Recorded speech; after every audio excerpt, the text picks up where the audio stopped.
سأكتب شعري الباكي بدمع القلب للحبر أسطره على كبدي وأترك دفتر الشعر سأكتب شعري الباكي بدمع القلب للحبر أسطره على كبدي وأترك دفتر الشعر.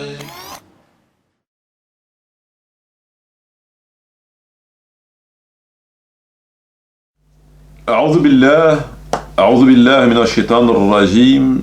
بسم الله الرحمن الرحيم والصلاة والسلام على سيدنا محمد وعلى آله وصحبه أجمعين. والسلام عليكم ورحمة الله وبركاته. Frères et sœurs, assalamu alaikum wa rahmatullahi wa barakatuh. Heureux de vous retrouver ce soir afin de partager avec vous cette nouvelle et présente vidéo qui s'intitule Tariq Ramadan, franc-maçon et islamophobe radical. Bonsoir à toutes les personnes n'étant pas de confession musulmane qui écoutent cette présente vidéo.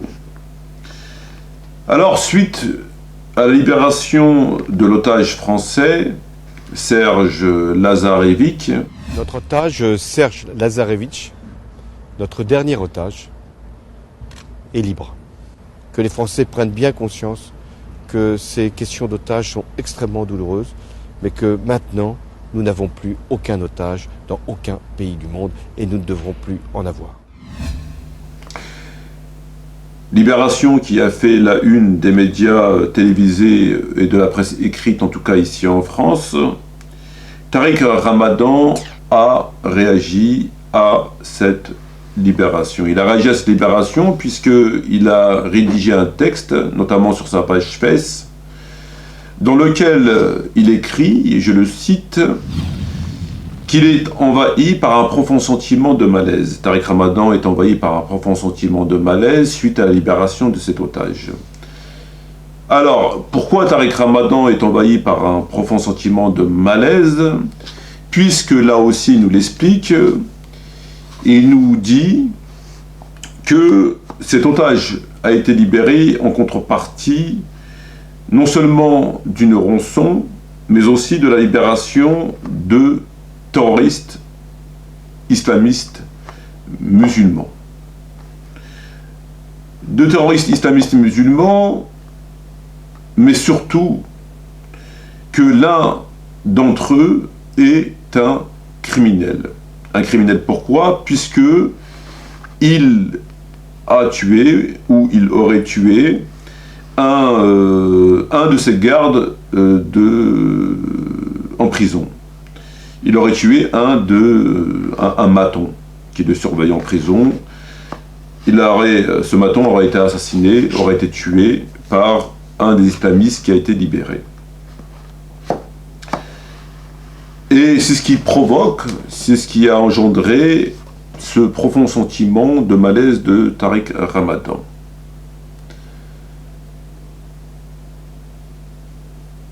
Alors, nous autres musulmans, puisqu'il faut savoir que lorsque Tariq Ramadan s'exprime, il s'exprime au nom de l'islam. Il est invité autant que spécialiste de l'islam, islamologue, etc., etc. Tariq Ramadan, bonjour. Bonjour. Qui êtes-vous?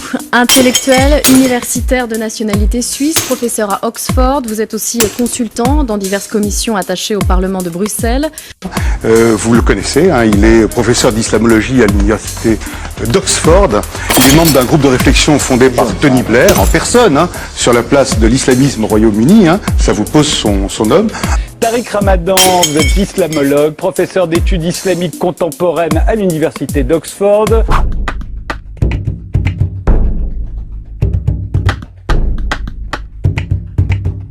attaché à l'université de Dashita, je l'ai bien prononcé. Doshisha, pardon, à Kyoto, au Japon. Tariq Ramadan, vous êtes suisse, d'origine égyptienne, philosophe, docteur en islamologie. Vous vous enseignez à Oxford, mais également à Londres, aux Pays-Bas et au Japon. Tariq Ramadan, bonsoir. Théologien, islamologue, professeur à Oxford. Vous dirigez aussi le Centre pour la législation islamique et l'éthique, une structure financée par le Qatar. Et que par conséquent, nous autres musulmans, nous avons un droit de regard, un droit de critique concernant les propos que Tariq Ramadan tiendrait, que Tariq Ramadan tient ici et là.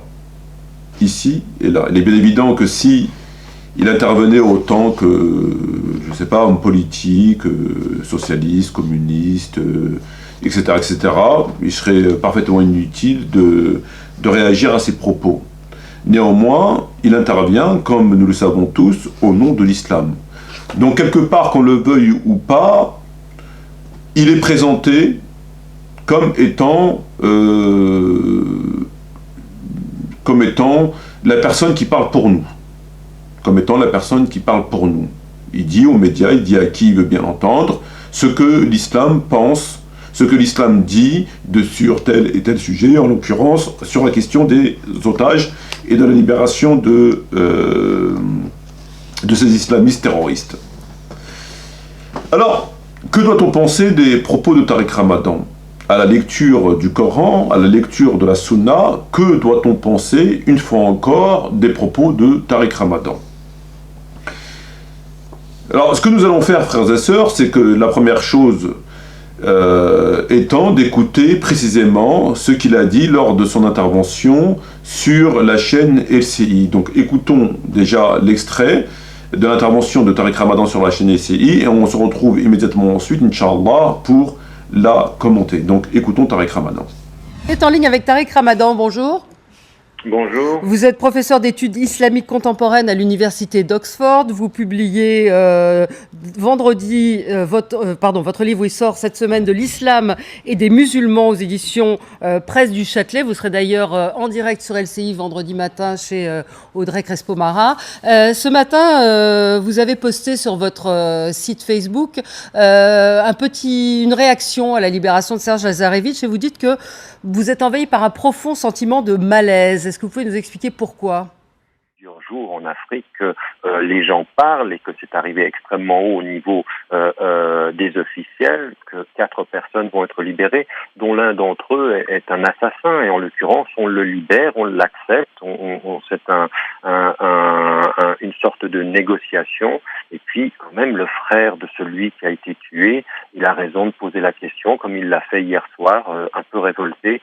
Mais que vaut la vie de mon frère si on libère des gens qui tuent pour libérer un otage?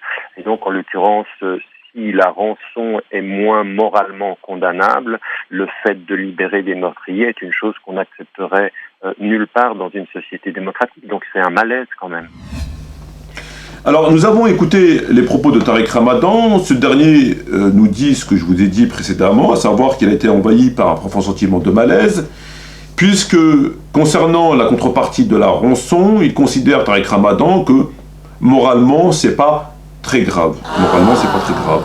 Néanmoins, et à contrario, il considère extrêmement grave, pour une société démocratique, etc., que l'on puisse non seulement libérer les preneurs d'otages des terroristes islamistes, mais surtout que l'on puisse libérer un criminel, à savoir ce fameux islamiste terroriste qui aurait tué un de ses gardes.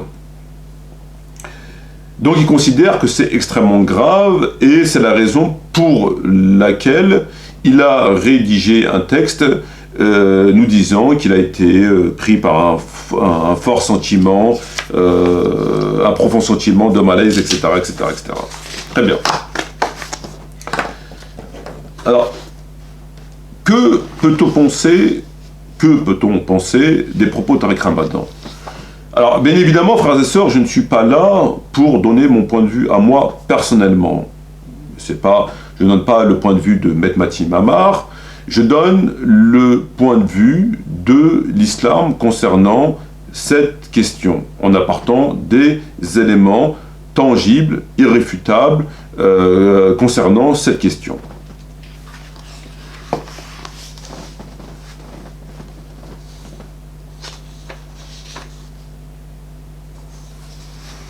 Pour être très franc avec vous, et même si cela peut heurter un certain nombre de personnes, lorsque j'ai écouté son intervention et lorsque j'ai vu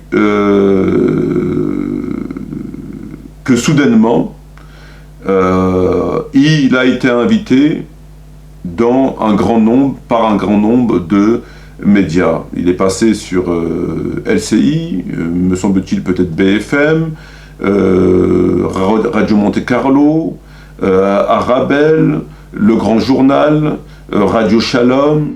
Tariq Ramadan, je voudrais que nous revenions sur la libération de Serge Lazarevitch. Un profond malaise. Vous avez un profond malaise. Pourquoi ? Etc., etc. Alors, non seulement il est passé pour nous dire ce qu'il avait à dire par rapport à cette affaire, mais aussi pour faire la promotion de son nouvel ouvrage. Alors moi, lorsque j'ai vu cela, j'ai eu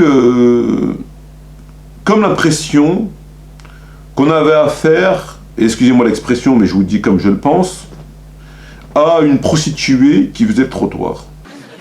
What do you want, honey? Do you want a drink, darling? I want a cocoa, yeah, all right. Et qui faisait ses tours de passe. C'est le parfait sentiment que j'ai eu. Lorsque il surgit du jour au lendemain et qu'il est invité par un certain nombre de médias comme ça, successivement, non seulement pour faire la promotion de son ouvrage, mais aussi pour donner son sentiment par rapport à cette affaire, j'ai eu l'impression d'une prostituée qui faisait ses tours de passe.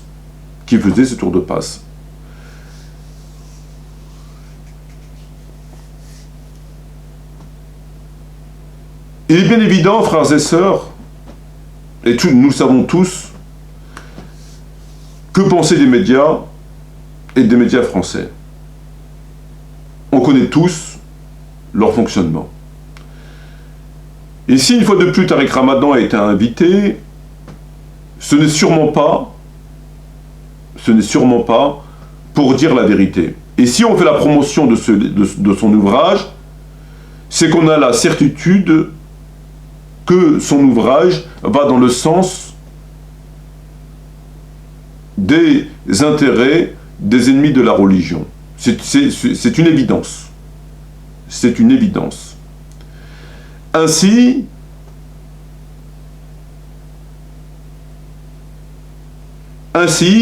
il est semblable à la prostituée en contrepartie d'argent qui vend son corps. À la seule différence que lui, en contrepartie de la notoriété, de la publicité, il vend son âme au diable. Et ce qui me renvoie à un passage très fort de la Bible, où on apprend que Isa alayhi salam aurait dit, en parlant des juifs hypocrites, prostituées et collecteurs d'impôts vous précéderont dans le royaume des cieux. C'est-à-dire que les prostituées et les collecteurs d'impôts, ceux qui racketaient les gens, précéderont ces juifs hypocrites dans le royaume des cieux. C'est exactement la même chose. On l'a invité simplement pour faire son job. En contrepartie de quoi, on lui fait de la publicité et on lui fait un petit chèque. En contrepartie, il va dire ce que l'on veut qu'il dise, ce pourquoi il est là. C'est la seule et unique raison. Et c'est pourquoi je vais vous faire une fois de plus la démonstration de ce que je suis en train de vous dire. Alors, Tariq Ramadan, franc-maçon, et islamophobe radical.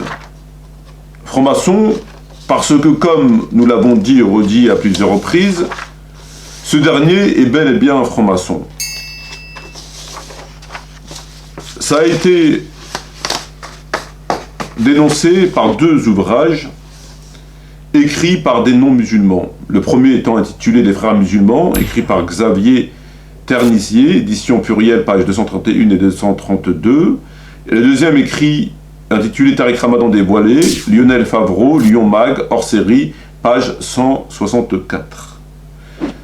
Dans le premier extrait du premier ouvrage, nous pouvons lire ce qui suit. À cette époque, Tariq Ramadan est même reçu dans une tenue blanche du Grand Orient. Quand Jacqueline Costa Lascou devient présidente de la Ligue en 2000, tout un courant pèse sur la commission, cesse ses travaux.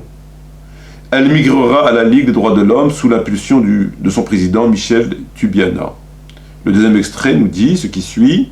Il va même réussir à se faire inviter par le Grand Orient le 25 octobre 2002 sur les thèmes l'islam et la République.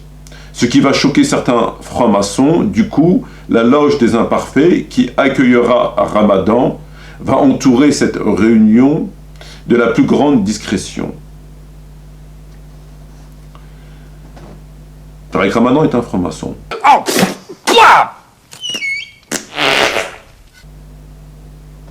Je doute fort que Tariq Ramadan a été dans les loges franc-maçonnes pour leur parler des Trawih ou du Siwek. Lorsque nous avons cette information, certains, par souci de la présomption d'innocence, d'autres par volonté évidente de se faire l'avocat du diable, diront « c'est pas vrai ». Il est mignon. Ou c'est peut-être pas vrai. Pourquoi pas, répondrai-je. Pourquoi pas. À cette exclamation, je leur dirai simplement, est-ce que Tariq Ramadan a porté plainte pour diffamation? Puisque si c'est pas vrai, et qu'on l'accuse d'être un franc-maçon, je pense qu'il n'aura pas hésité une seule seconde à porter plainte. A-t-il porté plainte pour diffamation? À cette question, et sans aucun doute, non, il n'a pas porté plainte. S'il n'a pas porté plainte, c'est que c'est vrai. Et c'est pourquoi, et c'est la seule raison qui explique pourquoi il n'a pas porté plainte.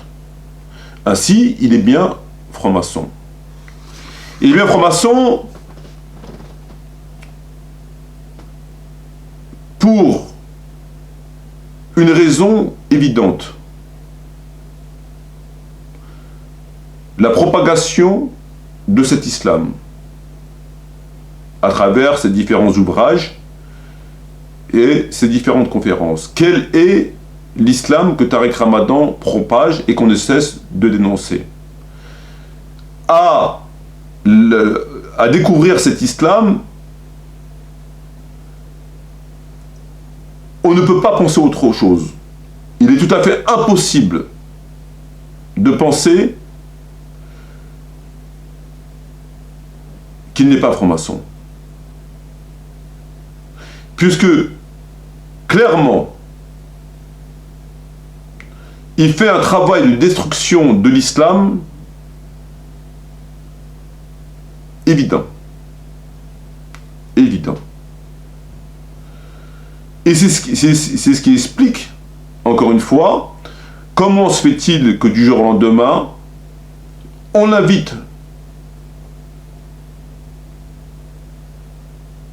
dans tous les médias, en tout cas dans un certain nombre de médias, à venir s'exprimer sur le sujet et on lui fait la promotion de son livre.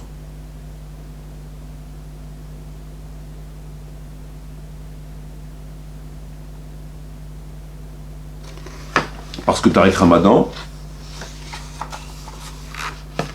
fait exactement ce que les ennemis de l'islam, haut placés, veulent qu'il fasse. Et nous avons, là encore, une fois de plus, frères et sœurs, un exemple très frappant. Voilà pour la question de la franc-maçonnerie. Tariq Ramadan, franc-maçon, et islamophobe radical. Nous allons voir en quoi Tariq Ramadan est un islamophobe radical. Alors, pour revenir au sujet initial, Tariq Ramadan s'est donc exprimé sur la question de cet otage, la libération de cet otage. Nous autres musulmans, que doit-on penser de ces propos? Il parle au nom de l'islam, ne l'oublions pas. Il ne parle pas en tant que professeur de français ou professeur de... Il parle en tant que professeur islamologue, spécialiste de l'islam, conférencier, écrivain, et il parle au nom de l'islam. Il parle en notre nom.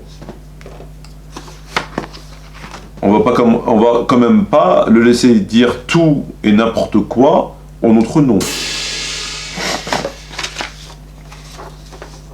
Alors, que doit-on penser de ces propos? Tariq Ramadan a dit qu'il était envahi par un profond sentiment de malaise.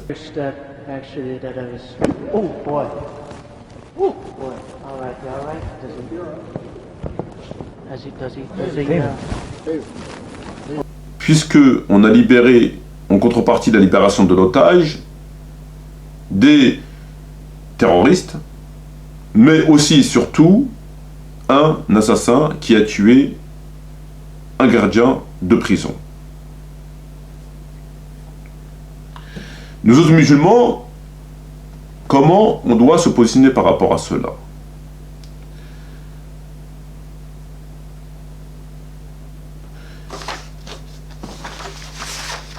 Les gens qui ont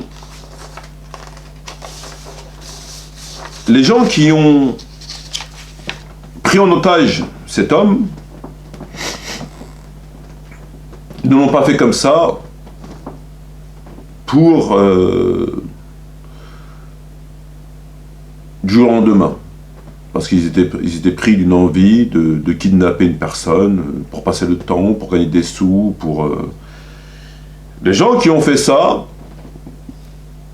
pour des raisons évidentes d'un conflit qui, depuis un certain nombre de temps, fait énormément de victimes dans les rangs des musulmans. Hommes, femmes, enfants, nous savons tous ce que subissent les musulmans à travers le monde. Alors, on pourrait être en désaccord sur la question de prendre des otages, on pourrait être en désaccord sur un certain nombre de choses. Néanmoins, la motivation première de ces prises d'otages étant une réponse, même si la réponse n'est pas tout à fait conforme au texte, par rapport à ce que les autres font à la Oumma. Nous autres musulmans, comment on doit se positionner par rapport à cela?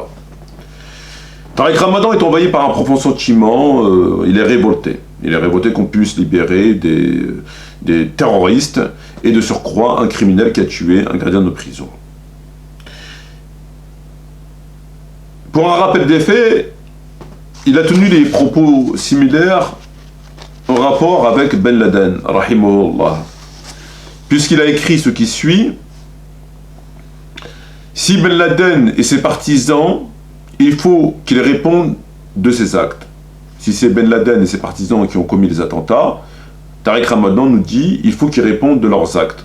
C'est écrit dans son livre, dans un des livres, Tariq Ramadan dévoilé, une véritable bombe à retardement, Lyon Mag, etc., page 247.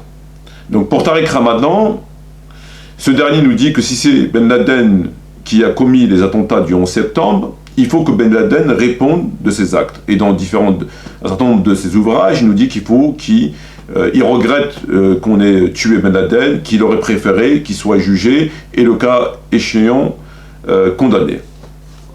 Donc il a la même position par rapport à cet otage. Il estime que Ben Laden aurait dû être arrêté, jugé et condamné, qu'il répond de ses actes. Par rapport à cet otage, il nous dit en substance la même chose, qu'on n'aurait pas dû libérer ces voyous, hein, ces terroristes, ce sont des voyous, des terroristes, et de surcroît, celui qui a tué un gardien de prison. Très bien. Que nous dit l'islam?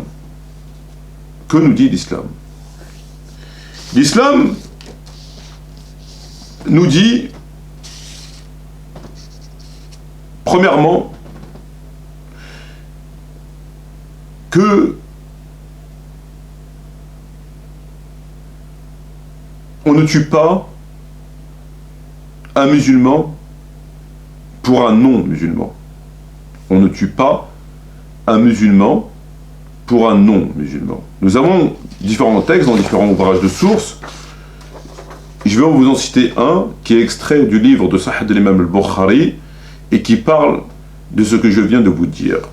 Sahih Bukhari, tome 2, page 364. Comme je demandais à Ali, alayhi salam, s'il n'existait pas chez eux quelques enseignements particuliers de la révélation, autres que ceux figurant dans le livre de Dieu, il me répondit non. Par celui qui fait germer la graine et a créé l'homme, à ma connaissance, nous n'avons rien d'autre que la compréhension que Dieu peut donner du Coran à tout homme, et aussi ce qui est inscrit sur ce feuillet. Et que contient ce feuillet? Point d'interrogation. Lui demandai-je alors. Ce qui a trait au prix du sang, à la délivrance des prisonniers, et le principe, et c'est le plus important, et le principe qu'un musulman ne doit pas être mis à mort à cause d'un infidèle. Et le principe qu'un musulman ne doit pas être mis à mort à cause d'un infidèle. Sahih de l'imam al-Bukhari, tome 2, page 364. Ainsi, il est établi, non pas dans la jurisprudence islamique, mais dans la loi islamique, que on ne peut pas tuer un musulman pour un non-musulman. La loi du talion ne s'applique pas. On ne tue pas un musulman pour un non-musulman. Ce qui ne renvoie au sujet.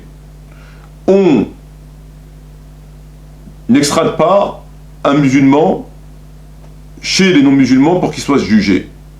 On n'extrade pas, l'islam n'autorise pas d'extrader un musulman vers un État pour qu'il puisse répondre de ses actes. C'est interdit en islam. Alors on pourra nous dire, mais ces gens ne sont pas musulmans. Ils ne sont pas musulmans parce qu'ils font des prises d'otages, parce que ceci, parce que cela. Qu'on le veuille ou qu'on ne le veuille pas, ces gens sont musulmans. Et le fait de faire des prises d'otages, ou le fait de commettre des actes similaires à cela, ne fait, et ce jusqu'à preuve du contraire, pas sortir de l'islam. Ainsi, ces gens, qu'on le veuille ou pas, font partie de la Ummah. Et par conséquent, ils sont sous la loi du Coran et de la Sunna parce qu'ils sont musulmans. Ainsi, le fait qu'ils aient le statut de musulmans, 1. On ne tue pas un musulman pour un non-musulman.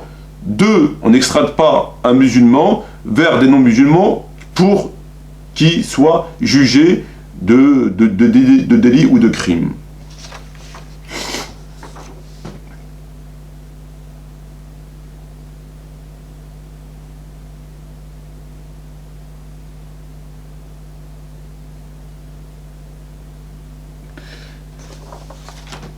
Alors, lorsque Tariq Ramadan semble, nous dit-il, envahi par un sentiment de malaise,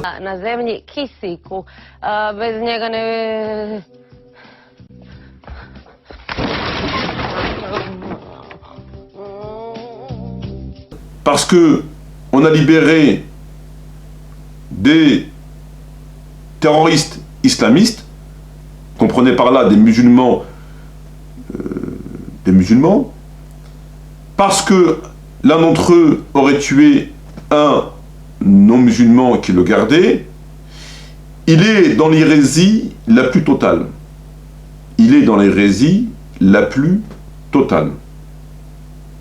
C'est aussi simple que ça.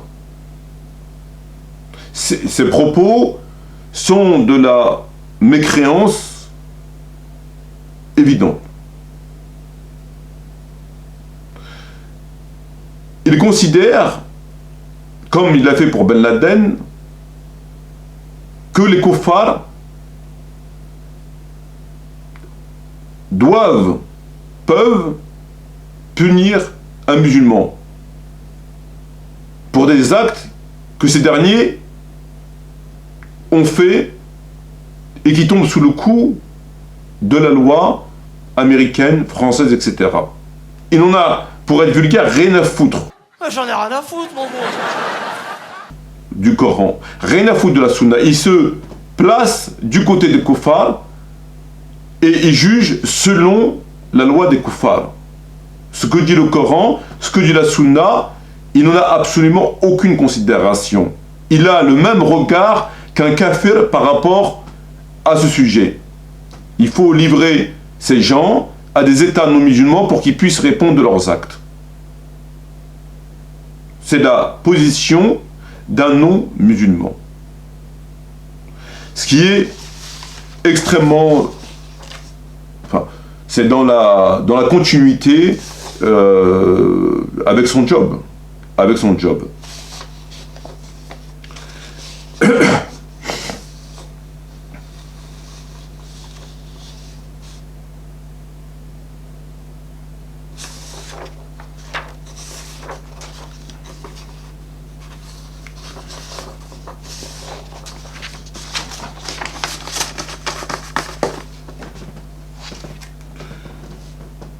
Donc voilà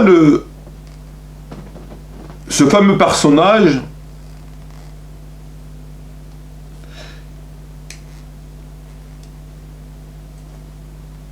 je suis envahi par un sentiment de dégoût et en même temps de ras-le-bol. De dégoût, de ras-le-bol. Puisque ces gens ont été fabriqués dans un premier temps par les musulmans, en tout cas par une partie des musulmans entre eux. C'est eux qui ont nourri ces gens. C'est eux qui ont donné une caution à ces gens.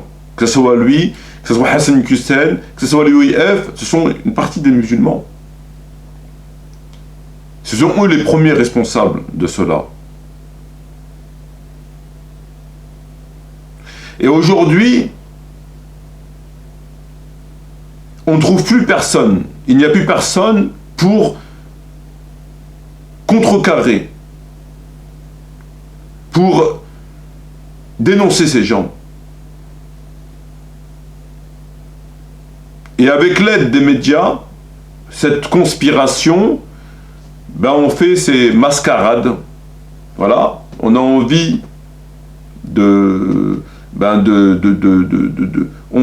on invite ces guignols, on invite ces imposteurs, on invite ces vendus, ces collabos, pour qu'ils viennent faire le boulot. Et tenir des propos qui sont de l'hérésie. Il nous dit qu'il est choqué qu'on puisse libérer, il le qualifie de terroriste islamiste alors qu'il s'agit d'un musulman, qu'on le veuille ou pas, on peut discuter sur un tas de choses. Il reste musulman. Il reste musulman et on ne peut l'appeler que musulman. C'est un musulman. Même si on est désaccord, on est désaccord sur un tas de choses. Il vient vous dire qu'il est dégoûté qu'on puisse libérer un musulman qui a tué un non-musulman, en contrepartie de la libération d'un otage français, un otage. Il est dégoûté. Pour lui, non. Il fallait que ce musulman réponde de ses actes devant une autorité non musulmane et être jugé d'après des lois qui sont aucunement reconnues par le Coran et par la Sunna. On ne tue pas un musulman pour un non-musulman. On considère dans l'islam qu'un gouvernement non musulman n'a aucun droit de juger un musulman et que si un musulman doit répondre de ses actes, il doit les répondre devant un tribunal islamique. Point à la ligne. Et un gouvernement musulman n'a pas le droit d'extrader un musulman vers un État non musulman pour qu'il soit jugé. Tout cela, ça fait partie de la charia. Tout cela fait partie de la charia. Et nous avons ce guignol qui, en contrepartie de ce que l'on sait, fait ce travail depuis X temps. Lorsque j'intitule ma vidéo Tariq Ramadan, franc-maçon et islamophobe radical. Franc-maçon, on en a la preuve. C'est un franc-maçon. C'est un franc-maçon. C'est un franc-maçon. Ça s'explique par les textes que nous avons, ça s'explique par sa notoriété, ça s'explique par sa richesse, ça s'explique que il fait le tour des médias comme...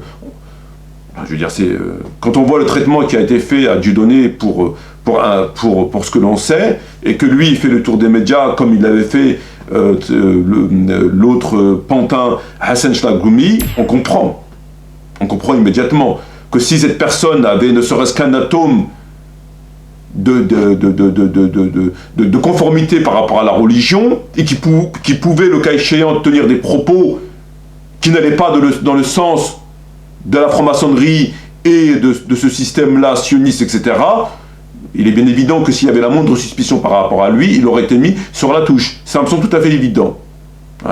Je doute fort qu'il existe encore des gens sincères qui puissent encore douter de cela.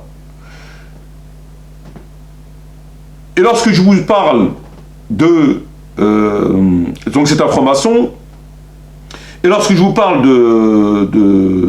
moi, Tariq Ramadan, franc-maçon islamophobe radical, oui, c'est un islamophobe. Lorsqu'on vous... c'est fort quand même, c'est fort en manipulation, c'est satanique. Ils font des affiches contre l'islamophobie parce qu'une sœur a été agressée ici, parce que ceci, parce que cela, parce qu'on n'a pas autorisé le hijab, parce que ceci, parce que cela. En dehors du fait qu'au regard de la charia, si les musulmans n'avaient pas violé des textes évidents par rapport au fait qu'un musulman ne peut pas vivre sur une terre mécréante, régie par des lois mécréantes et qui s'expose non seulement dans son intégrité, mais aussi par le fait que sa pratique va devenir une pratique de circonstance, comme on l'a dit à une multitude de fois, à côté de cela, c'est une évidence.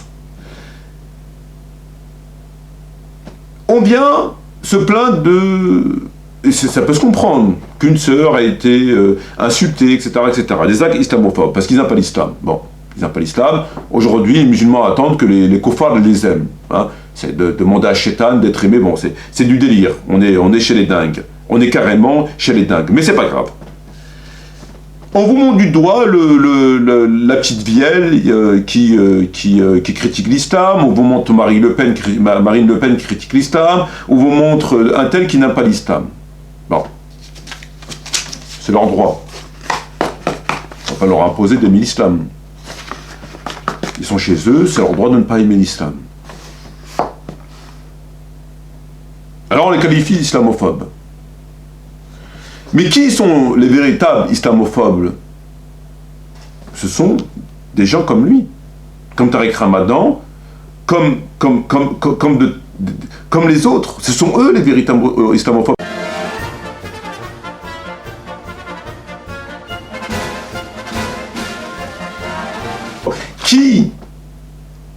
Qui non pas n'aiment pas l'islam, mais qui combat véritablement l'islam pour X ou Y raison. Est-ce que c'est la petite vieille? Est-ce que c'est Marine Le Pen? Ou est-ce que c'est Tariq Ramadan et ses semblables? Quand vous écoutez le discours de Tariq Ramadan sur la laïcité, il est pour la laïcité. C'est-à-dire que la séparation du pouvoir et de la religion. À cette dimension-là. Pour d'autres, la laïcité, c'est pas l'espace qui permet la coexistence des religions, c'est l'idéologie qui s'oppose aux faits religieux. Et donc ils vont idéologiser le concept de laïcité pour s'opposer. Alors avec quelqu'un comme moi qui vient dire « Ah ben non, on n'a aucun problème avec la laïcité, on est très très bien, on veut exactement... » La religion se borne aux mosquées, au ramadan, et le pouvoir, les lois, c'est pour l'État. La séparation de l'Église et du pouvoir. Il est pour la laïcité. Il considère que l'islam doit être juste dans le ramadan, la prière, etc., etc. Et on doit le séparer du pouvoir. Tariq Ramadan, l'intégration de Tariq Ramadan. De la même façon que les gens qui viennent vers moi et qui disent « Vous, les Français, vous devriez vous intégrer », je dis « Non, mais on n'a aucun problème nous, avec l'intégration, c'est votre tête qui nous a pas intégrés. » Le vote Tariq Ramadan, anti-jihad Tariq Ramadan, démocratie Tariq Ramadan, anti-califat Tariq Ramadan, manipulation sur la jizya Tariq Ramadan, égalité femmes et hommes Tariq Ramadan, apolitique Tariq Ramadan, polygamie, abolition de la polygamie Tariq Ramadan, rien contre l'homosexualité Tariq Ramadan, anti-sharia Tariq Ramadan, etc., etc. Il y a des moments, j'ai vraiment l'impression que vous me prenez pour un imbécile. Hein. C'est quand même incroyable. Quelle est la personne qui combat et qui fait le plus de mal à l'islam au nom de l'islamophobie? Tariq Ramadan, avec son discours, qu'on a déjà évoqué à de multiples reprises, ou Marine Le Pen ou la petite vieille? Ce sont eux les véritables islamophobes. Ce sont eux.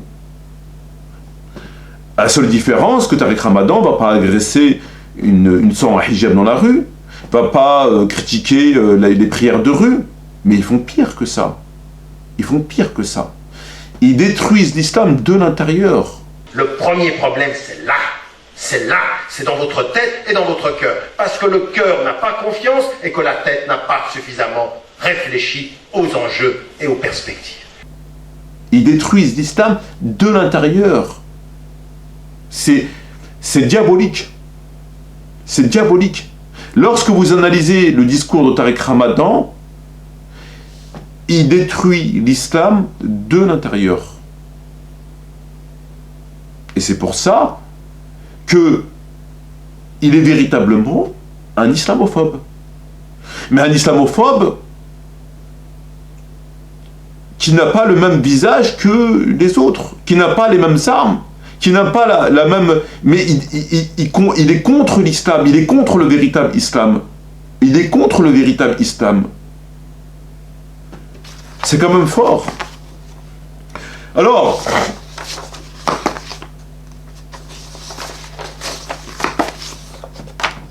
pour finir, frères et sœurs, lorsqu'on entend dire qu'il est profondément... qu'il a un profond malaise parce qu'on a libéré des islamistes, et de surcroît un islamiste qui avait tué un non-musulman qui le gardait dans une prison, et qui trouve cela scandaleux, il a très clairement pris son parti. Et il l'a fait depuis longtemps. C'est des choses que j'explique depuis très longtemps. Mais je ne sais pas comment il a pris son parti. Il considère que tuer un gardien de prison non musulman qui garde un musulman, c'est un crime. Il doit répondre de son crime devant une juridiction non musulmane. Voilà. Alors que, au regard de l'islam, il en est tout autrement. Un musulman qui fait le djihad, pour répondre à l'agression ici et là des non-musulmans, et qui se trouve prisonnier dans une maison d'arrêt chez des non-musulmans, et qui fait tout pour s'évader, n'a commis aucune infraction au regard des textes. Aucune. Il n'a commis aucune infraction. Et si un musulman commet une infraction, il ne peut en répondre que devant un tribunal islamique. Et en aucun cas, un tribunal non musulman est habilité, au regard des textes, à juger un musulman. En aucun cas. Voilà ce que dit l'islam. Comme ce fameux texte, il y en a plein d'autres, on ne tue pas un musulman pour un non-musulman. Pour Tariq Ramadan, si. la vie d'un musulman ne vaut pas mieux que la vie d'un non-musulman. Un musulman n'est pas supérieur à un non-musulman. Il est dans l'hérésie totale, comme par rapport à la jizya, qu'il a complètement dénaturé. Nous savons ce que c'est la jizya, il l'a réduit à une espèce de... pour faire rigolo, une espèce de TVA. Voilà. Et bien évidemment, ce discours plaît aux kuffars, et c'est pourquoi on l'invite, comme on invite Hassan Chlagoumi, Bejrafil, toujours pareil, pour dire ce qu'on a envie qu'ils disent, en contrepartie de quoi. Voilà. Sur ce, frères et sœurs, merci de votre attention. Shukran jazilan wa salam alaikum wa rahmatullahi wa barakatuhu, et j'espère à bientôt, Inch'Allah, pour une prochaine vidéo.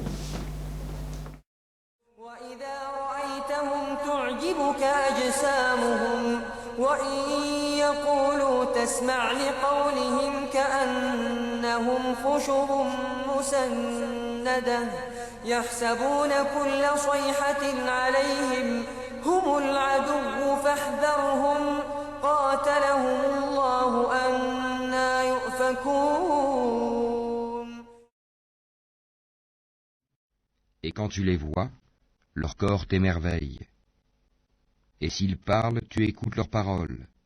Ils sont comme des bûches appuyées contre des murs, et ils pensent que chaque cri est dirigé contre eux. L'ennemi, c'est eux. Prends-y garde, qu'Allah les extermine, comme les voilà détournés du droit chemin.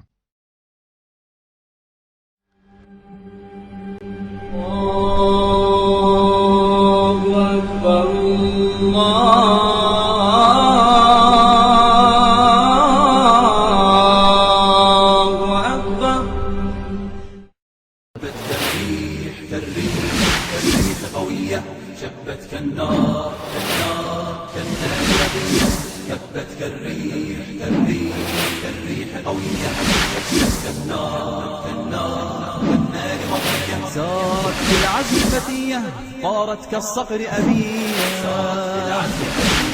طارت كالصقر أبية أهلا أهلا قافلتي يا قافلتي المهنية جبت كالريح الريح قوية جبت كالنار كالنار كالنار وضية جبت كالريح